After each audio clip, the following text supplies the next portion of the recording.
Good morning class 8 chapter 6 part 1 ख़त्म हो चुका था। पार्ट 1 में हमने क्या क्या देखा था, कौन से लोग सामने आए थे जस्टिस दिलाने के लिए, या किन किन लोगों को हमने देखा था क्रिमिनल जस्टिस सिस्टम में, police, public prosecutor, defence lawyer, जज। अब इन चारों का हम आगे रोल कॉल देखेंगे इन डीप, मतलब और डिटेल में देखेंगे इनका क्या रोल कॉल है। What is the role of the police in investigating a crime? Police का क्या रोल है? देखिए, सबसे पहले जैसे कोई भी क्राइम वगैरह होता है ना, तो फर्स्ट स्टेप, पहला काम कौन करता है? पुलिस, इन्वेस्टिगेशन का। ठीक है, तो फर्स्ट स्टेप कौन उठाएगा? पुलिस। अब क्या होगा, पुलिस तक बात कैसे पहुंचेगी? अपने आप तो पहुंच नहीं जाएगी, कोई ना कोई शिकायत करने जाएगा। जब कोई शिकायत करने जाएगा तब पुलिस तक बात पहुंचेगी। पुलिस को खुद तो पता पड़ेगा नहीं, कोई तो इन्फॉर्म करेगा। One important function of the police is to investigate any complaint about the commission of a crime. Commission मतलब होता है करना, है ना। कोई क्राइम अगर किया गया तो इम्पॉर्टेंट फंक्शन पुलिस का क्या होता है? इन्वेस्टिगेट करना, जांच पड़ताल करना। Any investigation include recording statements of witness and collecting different kinds of evidence. अब क्या होता है इन्वेस्टिगेशन? क्या होता है इन्वेस्टिगेशन? मतलब रिकॉर्डिंग स्टेटमेंट ऑफ विटनेस। कहीं क्राइम हुआ, पुलिस में तक ये बात पहुंची, पुलिस में कंप्लेन की गई, तो फिर क्या हुआ, पुलिस आई, पुलिस ने विटनेस से पूछा। इट मीन्स वहाँ पे जो लोग हैं, जहाँ भी क्राइम हुआ है वहाँ पे लोगों से आई, पूछताछ किया। गवाह होता है ना, गवाह, जैसे चोरी हुई, ठीक है, तो आगे पुलिस पूछेगी किसने देखा चोरी होते हुए, उसका नाम पूछेगी, उसका पता पूछेगी, आपने क्या क्या देखा, उससे ये पूछेगी। Collecting different kinds of evidence, recording statement of witness, जब गवाह ने जो जो कहा वो सब रिकॉर्ड करेगी। In collecting different kinds of evidence, different kinds of evidence it means, समझिए कहीं पर मर्डर हुआ है तो चाकू मिल गया, कोई कपड़ा मिल गया खून से रंधा हुआ, या तो कोई ग्लास का टुकड़ा मिल गया जिससे मर्डर हुआ है, ठीक है, तो वो evidence. On the basis of this investigation the police are required to form an opinion. If the police think that evidence points to the guilt of the accused person, then they file a charge sheet in the court. अब क्या हुआ, police को on the basis of investigation, अब police ने investigation कर लिया।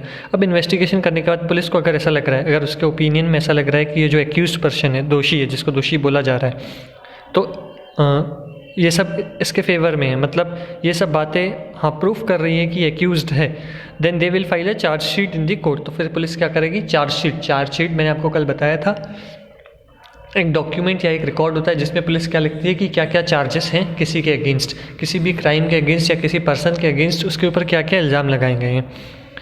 अब police ये सब क्यों करती है? एविडेंस लेती है, विटनेस, क्योंकि जब कोर्ट में बोला जाएगा कि क्यों अरेस्ट किया था, तो पुलिस बता पाएगी कि इनके ऊपर ये इल्ज़ाम लगे थे, ठीक है, जो कि उसने एज रिकॉर्ड किया था ना, विटनेस के स्टेटमेंट रिकॉर्ड किए थे, और जो एविडेंस इकट्ठे किए थे वो सब पुलिस कोर्ट में दिखा पाएगी। अब देखिए, पुलिस का काम नहीं होता कौन सही है कौन गलत है बताना है, ठीक है, मतलब कौन सही है कोई गलत पुलिस नहीं बताएगी, पुलिस सिर्फ और सिर्फ इन्वेस्टिगेट करेगी।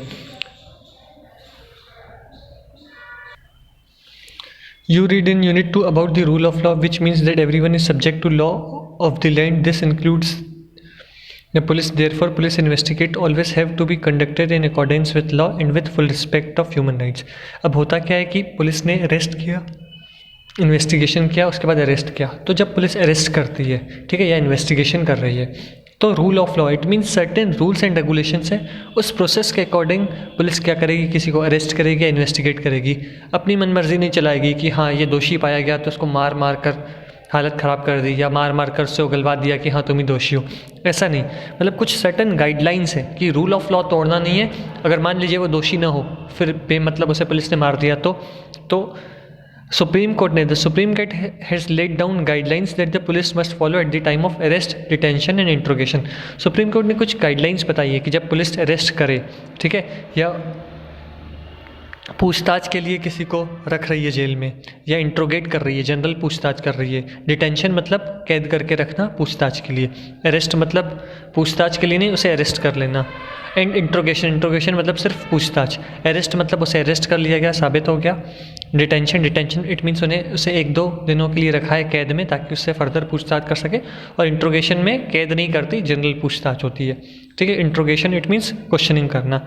The police are not allowed to torture और बीट और shoot anyone during investigation.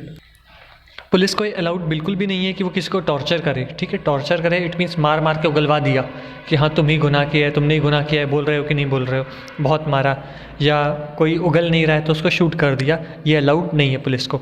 They can not inflict any form of punishment, मतलब ऐसी कोई भी पनिशमेंट नहीं दे सकती police on a person even for petty offences. Can not inflict any form of punishment on a person even for petty offences. छोटा गुनाह हो चाहे बड़ा गुनाह, किसी भी टाइप की पुलिस में पनिशमेंट नहीं दे सकती। इट मीन्स उसको इतना बुरी तरह से मार नहीं सकती, ठीक है, या उसे शूट नहीं कर सकती।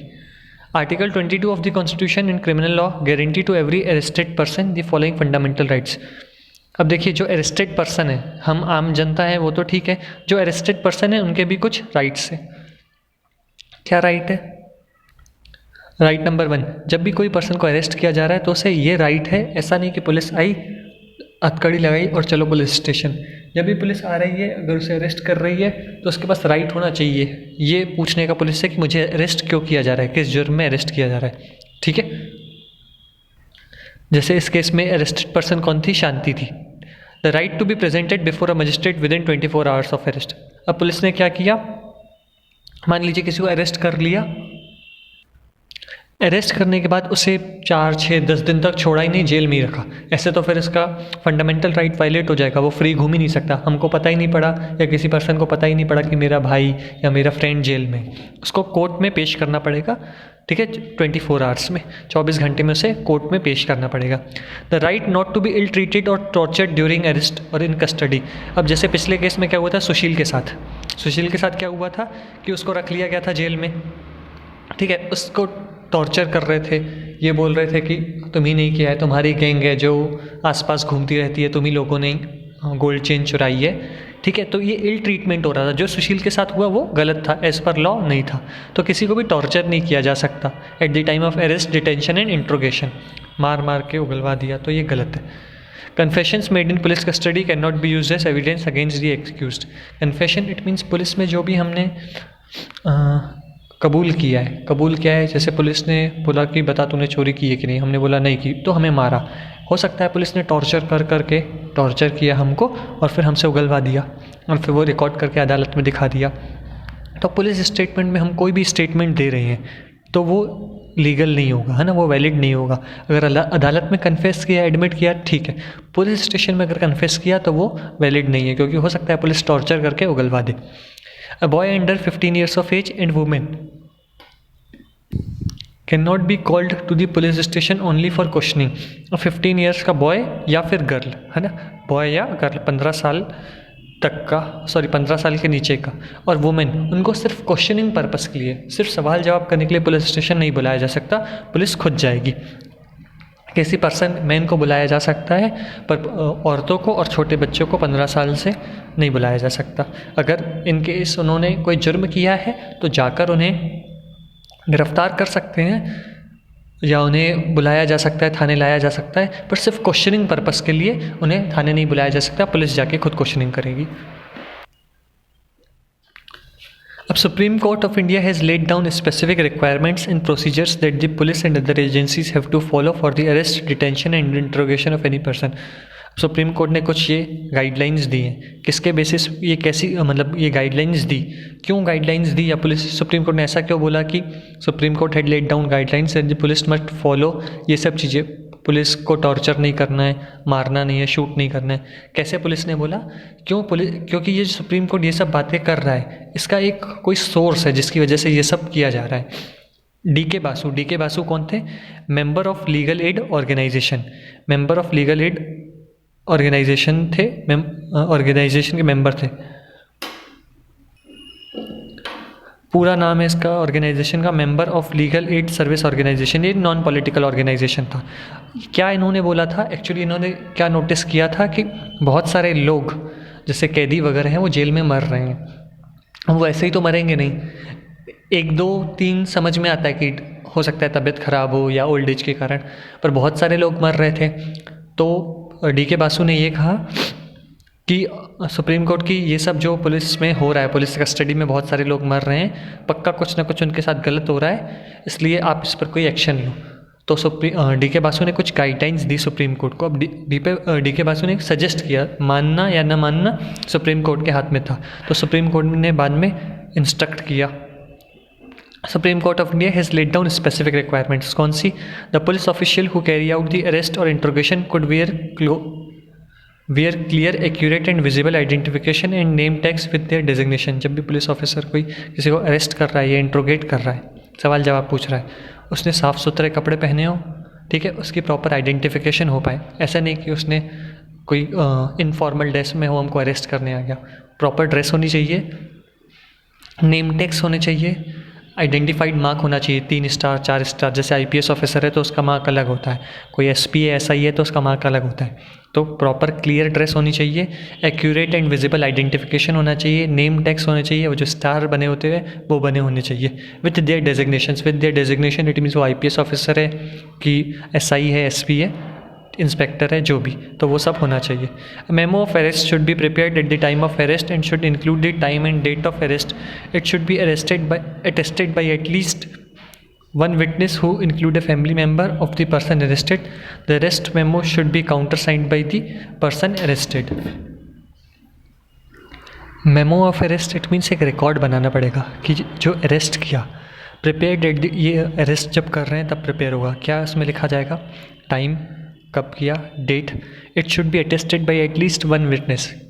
कम से कम एक पर्सन गवाही देगा इस बात की, साइन करेगा उस मेमो पे, ठीक है, ताकि गवाही तो रहनी चाहिए ना, इट मीन्स सबूत तो रहना चाहिए कि हाँ इसके सामने अरेस्ट किया और ये गवाह है इस बात का कि इसने ये किया था, ठीक है। तो पुलिस ने जो अरेस्ट किया है उसे उस बात का उसको कोई कम से कम एक पर्सन अटेस्ट करेगा और वो फैमिली मेम्बर होना चाहिए।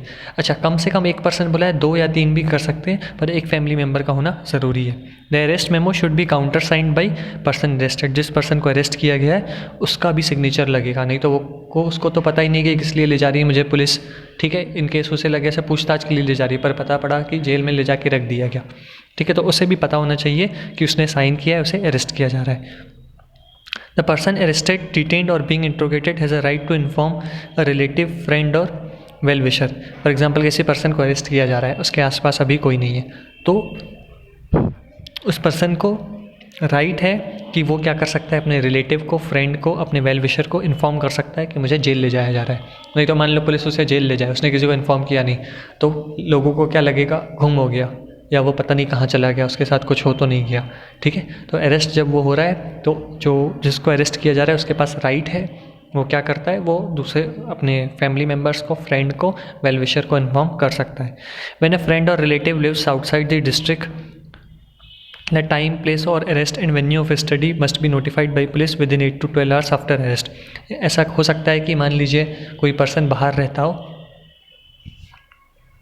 ठीक है, किसी अदर डिस्ट्रिक्ट में रहता हो, वहाँ पे उसकी फैमिली नहीं है, फ्रेंड नहीं है, तो वो क्या करेंगी, पुलिस क्या करेगी, जब उसे अरेस्ट करेगी तो 8 से 12 घंटे के अंदर, ठीक है, 8 से 12 घंटे के अंदर टाइम, प्लेस और अरेस्ट कहाँ से किया है वहाँ से, मतलब वो सब चीज़ें, टाइम बताएगी कि कब अरेस्ट किया, प्लेस बताएगी कहाँ से अरेस्ट किया, डेट बताएगी, ठीक है, ये सब बताएगी। किसको बताएगी?